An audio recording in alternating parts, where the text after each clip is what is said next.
Hi friends, welcome to Suguna logs. ఈరోజు చేయబోయే recipe paneer fried rice. అందులోకి కావలసిన పదార్థాలు: పన్నీర్ తీసుకున్నాను, కొంచెం కారము, కొంచెం పసుపు. వీటిని మంచిగా మిక్స్ చేయండి, పన్నీర్కి పట్టే విధంగా కలపండి. వేరొక మూకుడు తీసుకొని అందులో నూనె వేసుకొని పన్నీర్ను వేయించుకోండి.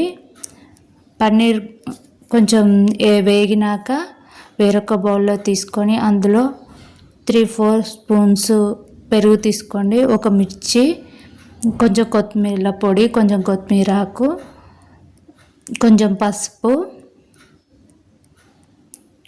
కొంచెం కారం,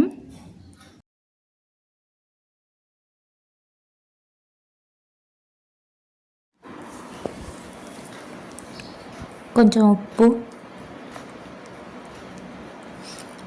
అంతా కలిసే విధంగా పన్నీర్ పట్టే విధంగా కలుపుకోండి. వేరొక మూకుడు తీసుకొని అందులో నెయ్యి వేసుకోండి, కొంచెం నూనె వేసుకొని అది వేడయ్యాక కొంచెం ఆవాలు, కొంచెం జీలకర్ర, పచ్చిమిర్చి కట్ చేసుకొని వేసుకోండి. కొంచెం సాల్ట్ వేయండి. పచ్చిమిర్చి వేసాక ఒకసారి కలపండి, కళ్యామాకు వేయండి. అల్లం వెల్లుల్లి పేస్ట్ వేసుకోండి, కొంచెం పసుపు వేసుకోండి, ఒక టమాటా కడిగేసి వేసుకోండి. ఫ్రై చేసుకోండి.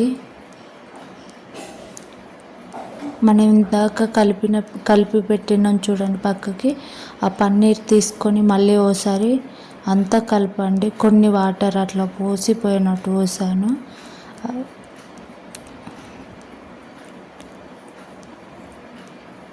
దాన్ని మంచిగా కలుపుకున్నాక 2 నిమిషాల తర్వాత రైస్ మనం పక్కకు పెట్టినాం కదా, ఆ రైస్ వేసుకొని మంచిగా రైస్కి పట్టే విధంగా అంతా కలుపుకోండి. ఫ్రై చేసిన ఆనియన్స్ వేసుకోండి, కొంచెం కొత్తిమీర ఆకు వేసుకోండి, సోయా సాస్, చిల్లీ సాస్ వేసుకొని కలుపుకోండి. అయిపోయిందండి పన్నీర్ రైస్. Thank you.